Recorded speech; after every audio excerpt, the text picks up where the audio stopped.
Hello hi welcome नमस्ते, मेरा नाम ऋतिक और आज हम फिर से बात करेंगे एक और इम्पोर्टेंट कंसेप्ट के ऊपर। तो ये वीडियो उन स्टूडेंट्स के लिए मोस्ट इम्पोर्टेंट होने वाली है जिनके पास इग्नू में सब्जेक्ट है इंडियन इकोनॉमी सेकंड, जिसका सब्जेक्ट कोड है BECE 146। तो चलिए शुरू करते हैं आज की वीडियो को, जहाँ पे आज हम बात करने वाले हैं फिर से ब्लॉक फर्स्ट के बारे में। और आज से हम शुरू कर रहे हैं यूनिट नंबर 3। यूनिट नंबर 3 क्या है? Trade and investment policy. तो इसके बारे में डिस्कस करेंगे आज की वीडियो में। और इस कंप्लीट सीरीज के नोट्स भी ऑलरेडी प्रिपेयर हो चुके हैं with important question answer PDF। जिन बच्चों को नोट्स परचेज करने हैं वो इस नंबर पर जाए 9667836336 पे व्हाट्सएप करके नोट्स भी ले सकते हैं। अब थोड़ा समझते हैं हम इस चैप्टर में क्या क्या पढ़ने वाले हैं, क्या क्या सीखने वाले हैं और क्या क्या समझने वाले हैं। जहां पे मैं बात कर रहा हूं किसके बारे में? ट्रेड और इन्वेस्टमेंट पॉलिसीज के बारे में। हम सब जानते हैं जो ट्रेड है वो काफी इंपॉर्टेंट होती है। अब जिनको नहीं पता ट्रेड का मतलब क्या होता है समझा देता हूं। ट्रेड का मतलब क्या होता है कि जब भी हम एक ही प्रोडक्ट को, ठीक है, मल्टीपल टाइम्स खरीदते और बेचते हैं, हम जनरली ट्रेडिंग बोल देते हैं। जैसे फॉर एग्जांपल मान लेते हैं मैंने मार्कर किसी शॉप से लिया 20 रुपए में, लेकिन मैं ऐसा कंज्यूमर नहीं हूं, मैं इसको कहीं दूसरे पे मार्केट में जाके सेल कर दूंगा 25 रुपए में। इसे क्या बोलते हैं? ट्रेडिंग ही बोलते हैं। तो ऐसे ही हम जो है अपनी डेली लाइफ में देखते हैं कि बहुत सारी ट्रेड्स जो है वो चल रही होती हैं, ठीक है। तो उन ट्रेड को लेके भी कुछ ना कुछ पॉलिसीज होनी चाहिए ना, ताकि जो ट्रेड है वहाँ पे ट्रेडर्स की मार्केट को भी रेगुलेट किया जा सके और जो ट्रेडर हैं वो कंज्यूमर्स को कहीं किसी भी तरीके से एक्सप्लॉइट ना कर पाए, उसके लिए ये चीज़ बहुत ज़रूरी होती है। तो उसी के लिए हम पढ़ने वाले हैं अलग पॉलिसीज़ को। चलो फिर आगे देखते हैं। हाँ, तो मैं क्या बात कर रहा था कि उन ट्रेड्स के लिए पॉलिसीज होना बहुत जरूरी है, इन्वेस्टमेंट को लेके पॉलिसीज होना बहुत जरूरी है। जैसे कि जब हम थोड़ा सा इंडिया के पास्ट में चलते हैं, जब मैं इंडिया के पास्ट की बात कर रहा हूँ, तो स्टार्टिंग स्टेज में जब इंडिया आज़ाद नहीं हुआ था, गुलाम था इनका, अंग्रेजों का, तो उस टाइम पे, ठीक है, हम सब जानते हैं कि अंग्रेजों ने हमारे रिसोर्सेज को दबा के एक्सप्लॉइट किया, है ना। यानी कि जो इंडिया सोने की चिड़िया कहा जाता था उसे आराम से लूटा, मस्त तरीके से हमारे रिसोर्सेज को यहाँ से ले गए, ठीक है, या तो बर्बाद कर दिया बहुत बड़े लेवल पे। यानी कि अच्छे काम तो उन्होंने ना के बराबर किए, सारे बुरे काम किए रिसोर्सेज के साथ, क्योंकि वो एक तरह से एक्सप्लॉइट करने के लिए ही आए थे। तो अब यहाँ पे हुआ क्या कि जैसे ही इंडिया आज़ाद हो गया तो उस टाइम पे इंडिया ने क्या सोचा कि भाई सबसे पहले तो, कि हमारे देश के नेताओं ने, पॉलिटिशियंस ने बात रखी कि अगर हमें ग्रोथ करनी है तो हमें अपनी इकोनॉमी को एक क्लोज्ड इकोनॉमी बना कर रखना होगा। अब बात ये है कि क्लोज्ड इकोनॉमी क्या होती है? जहाँ पे हम फॉरेन कंट्रीज के साथ किसी तरह का ट्रेड नहीं करते, क्योंकि उससे होता क्या है कि भाई जो अंग्रेज भी तो यहाँ बिजनेस करने आए थे ना, वो तो बाद में समझ गए कि इंडिया के लोग बेवकूफ़ हैं, उन्होंने हमें गुलाम बना लिया।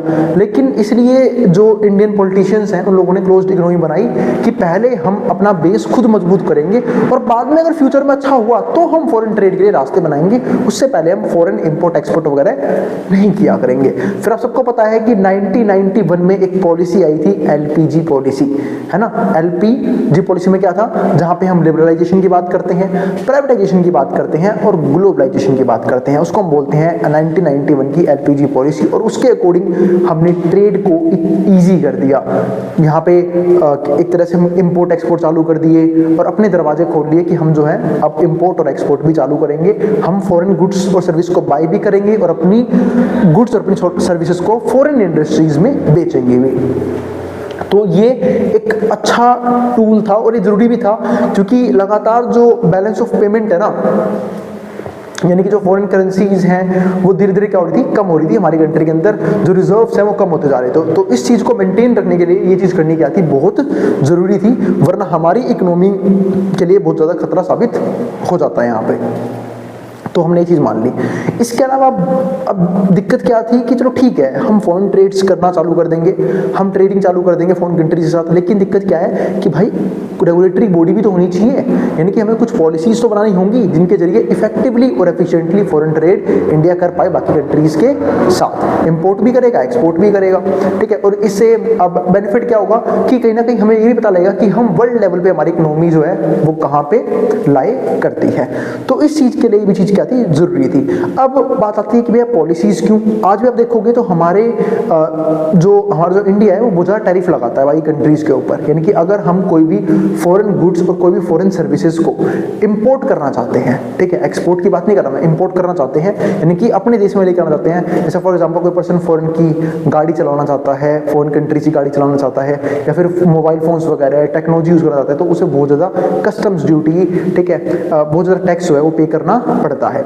लेकिन अब बात ऐसा क्यों होता है, क्योंकि हमारी गवर्नमेंट चाहती है कि हम जो है अपनी डोमेस्टिक कंपनीज को क्या करें, बढ़ावा दें, उनको प्रेफर करें, यानी कि स्वदेशी प्रोडक्ट यूज करें, अपने देश का प्रोडक्ट यूज करें, अपने देश के गुड्स यूज करें, अपने देश की सर्विसेज यूज करें। क्योंकि इससे होगा क्या, जब हमारी कंपनी, हमारी कंट्री की कंपनीज अगर एक्सपेंड करेंगी, बिजनेसेस एक्सपेंड करेंगे, तो हमारी इकोनॉमी और तेजी से ग्रोथ करेगी और लोगों को एम्प्लॉयमेंट भी मिलेगी। लेकिन अगर हम फॉरेन गुड्स और फॉरेन सर्विसेज पर ज़्यादा डिपेंडेंट रहेंगे तो हमारी डिपेंडेंसी भी बढ़ रही है। दूसरी दिक्कत क्या हो रही है कि कहीं ना कहीं वहाँ का रोजगार डेवलप हो रहा है, वहाँ की इकोनॉमी ग्रोथ कर रही है, हमारी इकोनॉमी तो ग्रोथ ही नहीं करेगी। तो इस चीज़ को लेके जो है ना, जो आज जो वर्ड बोलते हैं आत्मनिर्भर भारत, तो वो इसी के लिए था कि भाई हमें जो है खुद के ऊपर क्या रहना है, रिलाई करना है, किसी दूसरी कंट्री, दूसरी इकोनॉमी के ऊपर रिलाई नहीं करना है। तो ये चीज़ जो है ना वो क्या थी, काफ़ी ज़रूरी थी। तो यहाँ पे हमने क्या देखा कि जो फॉरेन ट्रेड्स हैं, फिर जो ट्रेड्स हैं वो क्यों ओपन किए गए। अब उसे कुछ बेनिफिट भी होते हैं, ये तो मैंने बात की कि चलो गवर्नमेंट ने पॉलिसीज लगाई, आज भी हमारे देश में टैरिफ जो है बहुत ज़्यादा लगाया जाता है। आजकल आप देखोगे यूएस से भी जो है बदले में टैरिफ लगा रहा है, जिसकी वजह से जो हमारा एक्सपोर्ट करना है, जैसे फॉर एग्जाम्पल हम टेक्सटाइल इंडस्ट्री के अंदर एक्सपोर्ट करते हैं अपने गुड्स को, अपनी सर्विसेज को, या फिर हम अपने फार्मा सेक्टर से दवाइयाँ वगैरह इंडिया में बहुत चीप रेट में मिलती है, तो हम इसे भी एक्सपोर्ट करते हैं फॉरेन कंट्रीज के अंदर, तो वहाँ पे भी टैरिफ लग रहा है। तो धीरे धीरे जो है ना डिमांड जो है वो क्या हो रही है, कम हो रही है। क्योंकि जब भी टैरिफ लगाती है कोई भी एक कंट्री, तो दूसरी कंट्री, जिस कंट्री ने टैरिफ लगाया, जैसे मान लेते हैं इंडिया ने फोन गुड्स के ऊपर टैरिफ लगा रखा है, तो हम लोग जो है ना वहाँ के गुड्स की डिमांड कम कर लेते हैं, क्योंकि टैरिफ की वजह से उन गुड्स का, उन सर्विसेज का प्राइस बढ़ जाता है। और जब प्राइस बढ़ेगा तो सब जानते हैं लॉ ऑफ डिमांड का मतलब क्या होता है, प्राइस बढ़ेगा तो डिमांड क्या हो जाएगी, कम हो जाएगी। तो इस तरीके से कहीं ना कहीं क्या होता है, काम होता है। तो अब थोड़ा सा इसके बारे में और अच्छे से अब समझते हैं। तो सबसे पहले समझते हैं इस कंप्लीट चैप्टर के अलग अलग लर्निंग ऑब्जेक्टिव, कौन कौन से लर्निंग ऑब्जेक्टिव है जो हमें इस चैप्टर के अंदर पढ़ने हैं। तो ये 5 लर्निंग ऑब्जेक्टिव्स हैं अलग अलग। पहला क्या आता है, explain the 2 approaches of import substitution industrialisation and export led growth in international trade. तो हमें समझना पड़ेगा कि एक तो इंपोर्ट सब्स्टिट्यूशन इंडस्ट्रियलाइजेशन क्या होता है और एक्सपोर्ट लेड ग्रोथ क्या होती है इन इंटरनेशनल ट्रेड। जैसे मैंने बात की कि हम जब फॉरेन बिजनेसेस को के लिए मार्केट ओपन करते हैं, अपनी ओपन इकोनॉमी बनाते हैं, तो ऐसे केस में होता क्या है कि कहीं ना कहीं हम जो है वो एक तरह से बोल रहे हैं कि भाई फॉरेन कंट्रीज भी हमारी कंट्री में आके इन्वेस्टमेंट कर सकती है, जिससे क्या होता है फॉरेन डायरेक्ट इन्वेस्टमेंट क्या होगा, बढ़ेगा। दूसरा फायदा क्या होता है, कैपिटल आती है, फॉरेन कंट्री से कैपिटल आ रही है, वो हमारी इंडस्ट्री में आके हमारी डोमेस्टिक टेरिटरी के अंदर बिजनेस खड़ा करेंगे, हमारे लोगों को एम्प्लॉयमेंट मिलेगी, हमारी इकोनॉमी क्या होगी और ज़्यादा बूस्ट करेगी। और बेनिफिट क्या हो सकता है भाई, नई टेक्नोलॉजी आएगी, जब फॉरेन कंट्री के लोग क्या पता कुछ बढ़िया टेक्नोलॉजी यूज कर रहे हो, कुछ अच्छे रिसोर्सेज यूज कर रहे हो, जिसका बेनिफिट हमारी कंट्री के लोगों को मिलेगा। तो ये सब मल्टीपल बेनिफिट जो है वो हमें देखने को मिल सकते हैं जब भी हम अपनी इकोनॉमी को एक ओपन इकोनॉमी में कन्वर्ट करते हैं। तो इसके बाद दूसरा पॉइंट क्या आता है, डिस्कस द 2 कंसेप्ट। एक तो कन्वर्टिबिलिटी क्या होगा, दूसरा डेफिसिट ऑफ अकाउंट्स क्या होगा, हमें समझना पड़ेगा, ठीक है, जिनको हम डिस्कस करेंगे भी। तीसरा क्या आएगा, डिस्टिंग्विश बिटवीन एफडीआई यानी कि फॉरेन डायरेक्ट इन्वेस्टमेंट, जिसकी मैं भी बात कर रहा था, और एफआईआई। एफआईआई क्या होता है, फॉरेन इंस्टीट्यूशनल इन्वेस्टर्स, यानी कि फॉरेन के वो लोग जो इंडिया में अपनी इन्वेस्टमेंट करते हैं, इंडिया के स्टॉक्स में, इंडिया की इक्विटीज में इन्वेस्टमेंट करते हैं, इंडिया के बॉन्ड्स को खरीदते हैं, तो इनको हम क्या बोलते हैं, एफआईआई, फॉरेन इंस्टीट्यूशनल इन्वेस्टर्स। इसके बाद 4th पॉइंट क्या आता है, आउटलाइन द एफडीआई पॉलिसी, यानी कि जो फॉरेन डायरेक्ट इन्वेस्टमेंट है इसकी पॉलिसीज किस तरीके से काम करती हैं, हमें ये समझना पड़ेगा। Pursued by India over different time periods, अलग अलग टाइम पीरियड्स के अंदर। 5th क्या आता है, इलस्ट्रेट द इंपोर्टेंस ऑफ, अच्छा यहाँ पे आएगा बायलैटरलिज्म, ध्यान रखना, ठीक है। तो हमें बायलैटरलिज्म समझना होगा, दूसरा मल्टीलैटरलिज्म समझना होगा in the context of trend in regionalism practised by countries to promote their respective trade interest. यानी कि हमें मल्टीलैटरलिज्म और बायलैटरलिज्म समझना होगा जब हम रिलीजन को समझेंगे, यानी कि अलग अलग रिलीजन को लेके, ठीक है, जिसके मैंने बात की ना रिलीजलिज्म, ठीक है। तो अब इसको समझते हुए हमें जो है अलग अलग कंट्रीज में जो भी चीज़ें हमें प्रमोट करनी है, किस तरह की गुड्स प्रमोट करने हैं, किस तरह की सर्विस प्रमोट करनी है, वो सब हम यहाँ पे देख सकते हैं। ठीक है, तो ये हमारे 5 लर्निंग ऑब्जेक्टिव हैं अलग अलग इस कंप्लीट सब्जेक्ट के अंदर, जो हमें यहाँ पे डिस्कस करने हैं। अब समझते हैं इंट्रोडक्शन को। अब इंट्रोडक्शन में क्या आता है, policy of foreign trade and investments are both crucial in the development process. जब मैं डेवलपमेंट प्रोसेस की बात कर रहा हूँ तो जो फॉरेन ट्रेड है, ठीक है, और जो फॉरेन इन्वेस्टमेंट है, इनकी पॉलिसीज जो है ना बहुत इंपॉर्टेंट रोल प्ले यहाँ पे करती है। ऑन इम्पोर्ट साइड, अगर मैं इम्पोर्ट साइड की बात करूँ तो foreign trade is helpful in getting technology. जो फॉरेन ट्रेड है वो हेल्पफुल रहेगी टेक्नोलॉजी को समझने में, गेटिंग टेक्नोलॉजी, ठीक है, managerial expertise and intermediates essential for growth of the economy. इस बात का मतलब क्या है कि जब भी हम फॉरेन कंट्री के लिए भाई अपने दरवाजे खोलते हैं, उन्हें मौका देते हैं इन्वेस्टमेंट करने का, तुम सब जानते हैं, हमने डिस्कस किया, नई टेक्नोलॉजी आएगी, कैपिटल आएगा, इन सब के बेनिफिट के लिए। जैसे फॉर एग्जांपल, जब भी कोई बिजनेस भी अपने आप को ग्रो करने के लिए जब पार्टनर्स मंगवाते हैं, तो क्यों मंगवाते हैं पार्टनर्स? क्योंकि उन्हें क्या चाहिए होता है कि पार्टनर तो कोई पर्टिकुलर स्किल लेके आए जिससे डेवलपमेंट इजीली हो, या फिर एक चीज का बेनिफिट कर सकते हैं क्या, कि वो कैपिटल लेके आए, भाई कैपिटल लेके आएंगे तो ही बेनिफिट होगा। तो इस चीज के लिए चीज यहाँ पे क्या होती है की जाती हैं। ठीक है, अब आगे समझते हैं। To sustain such imports exports to need to expand to help finance the import needed for high growth path and diversification of the economy. 1 minute wait करना। चलो फिर हम आगे देखते हैं। हाँ, तो मैं क्या बात कर रहा था कि to sustain such imports export to need to expand the help of finance of the imports needed for high growth path and diversification of the economy. इसका मतलब क्या है कि अगर हम ओपन इकोनॉमी का पार्ट बन रहे हैं तो हमें सिर्फ और सिर्फ एक्सपोर्ट पे ही फोकस नहीं करना, मतलब सिर्फ और सिर्फ इंपोर्ट पे ही फोकस नहीं करना, एक्सपोर्ट पे ही फोकस करना है। मतलब ये नहीं कि हमारी कंट्री सिर्फ और सिर्फ फोन कंट्री पे डिपेंडेंट हो गई, हम वहाँ के गुड्स, वहाँ की सर्विसेज यूज कर रहे हैं, हमें अपने प्रोडक्ट वहाँ पे सेल भी करने हैं ताकि हम फॉरेन करेंसी अपने पास लेके आए। इसी को बोलते हैं एक बैलेंस्ड ट्रेड, कि हम जितना एक्सपोर्ट कर रहे हैं, ठीक है, इंपोर्ट भी उसके आसपास हो, ज्यादा दिक्कतें ना हो उसके अंदर। क्योंकि देखो होता क्या है कि जब भी हम किसी कंट्री के गुड्स को क्या कर रहे हैं, अपनी कंट्री में लेके आ रहे हैं, ठीक है, तो हमने इंपोर्ट तो कर लिया, लेकिन इंपोर्ट करने के लिए, ठीक है, हमारे पास क्या होना चाहिए, उनके जैसी करेंसी भी तो होनी चाहिए, यानी कि डॉलर्स वगैरह क्या होनी चाहिए, मौजूद होने चाहिए। तो इसलिए हम क्या सोचते हैं कि जितना हम इंपोर्ट कर रहे हैं उतना हमारा एक्सपोर्ट भी रहे, ताकि बैलेंस ऑफ पेमेंट मेंटेन रहे। हम जो जितना पैसा वहां पे भेज रहे हैं, ठीक है, उतना ही पैसा हमारे पास हमारी कंट्री में क्या होना चाहिए, इनफ्लो भी होना चाहिए। यानी कि इनफ्लो और आउटफ्लो अगर मान लेते हैं ज्यादा डिफरेंस नहीं है, हम नेट एक्सपोर्ट नहीं क्रिएट कर पा रहे, पर इतना भी डिफरेंस नहीं होना चाहिए कि सिर्फ इंपोर्ट ही इंपोर्ट कर रहे हैं, ठीक है, एक्सपोर्ट बिल्कुल भी कर ही नहीं रहे हैं। तो इसी को बात को यहाँ पे लिखी हुई है, ठीक है, तो इसी को बोलते हैं डाइवर्सिफिकेशन ऑफ द इकोनॉमी। तो else a trade imbalance would induce disruption in the supply of imports. तो यहीं पे देखो कि अगर हम सिर्फ ट्रेड, अगर हम गलती से भी ट्रेड इंबैलेंस का पार्ट बनते हैं तो वुड इंड्यूस डिसरप्शन, तो इकोनॉमी क्या आएगा, डिसरप्शन आएगा, ठीक है, in the supply of imports.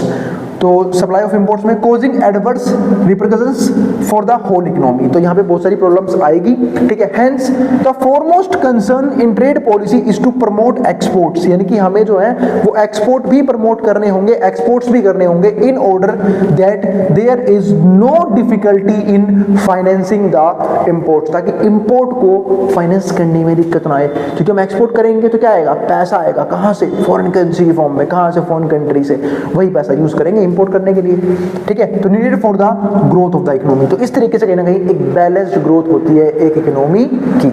इसके बाद क्या आता है, there are many means like institutional innovation, organisational restructuring and policy initiative which helps attain the desired long run objective of foreign trade. यानी कि बहुत सारे इंस्टीट्यूशनल इनोवेशंस होते रहते हैं, ऑर्गेनाइजेशनल रीस्ट्रक्चरिंग होती रहती है, पॉलिसी इनिशिएटिव जो है वो होते रहते हैं, which helps in attain desired long run objective, ताकि हम जो है वो लॉन्ग रन ऑब्जेक्टिव जो है ना वो यहाँ पे क्या कर सकें, अपना अचीव कर सकें फॉरेन ट्रेड को लेके।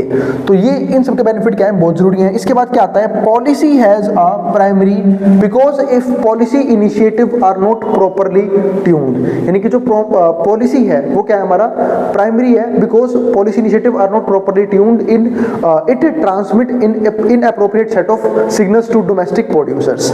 यानी कि जो पॉलिसीज हैं वो यहाँ पे दोनों तरीके की होनी चाहिए, यानी कि जो हमारे डोमेस्टिक लोग हैं, हमारे डोमेस्टिक डोमेस्टिक बिजनेसेस हैं उनको भी हार्म ना हो, ठीक है, ट्रेड पॉलिसी ऐसी बननी चाहिए, और जो फॉरेन ट्रेड है वो भी इजी हो पाए। ये ना हो कि भाई टैरिफ इतना लगा दिया कि भाई फॉरेन बिजनेसेस के लिए बहुत मुश्किल हो गया ट्रेड करना, तो उसका भी कोई फायदा नहीं है। क्योंकि लिबरलाइजेशन जब लाया गया था ना, तो वो लाया इसलिए गया था कि जो फालतू की जो ट्रेड पॉलिसीज थी, जो कहीं ना कहीं ट्रेड के अंदर एक तरह से बाधा बन रही थी कि ट्रेड नहीं हो पा रहा था, उन सबसे बचने के लिए ही हम इन पॉलिसीज को बनाते हैं। तो ये पॉलिसीज कब अच्छे तरीके से काम करेंगी, जब हम उन पॉलिसीज को ईजी रखेंगे, और यही नहीं डोमेस्टिक से लेके इंटरनेशनल मार्केट के लिए ईजी रहेगा ट्रेड करना, तब जाके उसका क्या है बेनिफिट है। तो this equally applies to foreign direct investment. और यही नहीं, वो सिर्फ डोमेस्टिक प्रोड्यूसर्स पे अप्लाई नहीं होते, ये सारी पॉलिसीज जो है वो फॉरेन डायरेक्ट इन्वेस्टमेंट में भी अप्लाई होती है, यानी कि एफडीआई के लिए भी अप्लाई होगी, as also foreign portfolio investment यानी कि एफपीआई के लिए भी होगी, और एफआईआई यानी कि फॉरेन इंस्टीट्यूशनल इन्वेस्टमेंट पॉलिसीज। तो ये सब चीजें जो है ना कहीं यहाँ पे डिटरमाइन की जाएंगी, ताकि ट्रेडिंग क्या हो, इजी हो, ट्रेड करना पॉसिबल हो, ठीक है, फॉरेन कंट्रीज के लिए भी और डोमेस्टिक कंट्री के लिए भी, ठीक है। तो ये सब चीजें क्या है बहुत जरूरी है। और जहां पे हम बात करें एफआईआई की, फॉरेन इंस्टीट्यूशनल इन्वेस्टमेंट की, तो ये तो भाई ऐसे लोग हैं, ऐसे इंस्टीट्यूशंस हैं, ठीक है, जो हमारी कंट्रीज में इन्वेस्टमेंट करते हैं एफआईआई। और आजकल आप देख रहे होंगे कि लगातार जो एफआईआई है, जो खासकर अभी स्टॉक मार्केट में एक्टिव है, तो उन्हें पता होगा कि जो एफआईआई अपना पैसा लगातार निकाल रहे हैं, जिसकी वजह से हमारी मार्केट जो है ना वो ग्रो नहीं कर पा रही है, या फिर उनकी ग्रोथ जो है वो स्टैग्नेंट हो चुकी है, रुक चुकी है, ठीक है। और जब एफआईआई पैसा डालना शुरू कर देंगे तो हो सकता है हमें एक अच्छी ग्रोथ देखने को मिल जाए। और बात भी है भैया मार्केट गिर क्यों नहीं रही, क्योंकि लोग तो पैसा निकाल रहे हैं, पर भाई डीआईआई यानी कि जो हमारे डोमेस्टिक इंस्टीट्यूशंस हैं वो भी तो अपना पैसा लगा रहे हैं हमेशा। अब जो लोग थोड़े से अवेयर हो गए हैं स्टॉक मार्केट के बारे में, इक्विटीज के बारे में, बॉन्ड्स के बारे में, तो वो एसआईपीज के जरिए अपने पैसे का इन्फ्लो वहाँ पे कर रहे हैं, और वो पैसा कहीं ना कहीं इन्वेस्ट कर दिया जाता है कहाँ पे, स्टॉक मार्केट के अंदर, इक्विटी मार्केट के अंदर। तो ये सारे पॉइंट हमें यहाँ पे देखने को मिल गए। उम्मीद है आपको यहाँ तक के सारे टॉपिक क्लियर हो गई हैं। अब मैं मिलूंगा अगली वीडियो में जहाँ पे हम बात करेंगे इसके नेक्स्ट कंसेप्ट के बारे में, ठीक है। तो अगर वीडियो पसंद आई तो वीडियो को लाइक भी कर देना, और चैनल को सब्सक्राइब भी कर देना इसी वीडियोस के लिए। उन बच्चों में शेयर भी कर देना जिन बच्चों का एग्जाम होने वाला हो, ठीक है, सेम सब्जेक्ट का। और बाकी अभी तो हमें इसके अंदर बहुत सारी चीज़ें पढ़नी है, जो अलग अलग हमारे पास क्या है, अलग अलग जो हमारे पास पॉलिसीज हैं उनके बारे में स्टडी करेंगे, टाइप्स ऑफ पॉलिसीज को समझेंगे अलग अलग तरह की आने वाली वीडियोस के अंदर। ही तो सिर्फ मैंने एक इंट्रोडक्शन दिया है कि ट्रेड को ईजी बनाने के लिए कैसे ट्रेड पॉलिसीज या फिर इन्वेस्टमेंट पॉलिसीज लाई गई थी, ठीक है। और जिन बच्चों को नोट्स परचेज करने हैं वो इस नंबर पर जाए, ठीक है, 9667836336 हमें व्हाट्सएप के नोट्स भी ले सकते हैं, जिसको जो उतारना है वो उतार सकता है।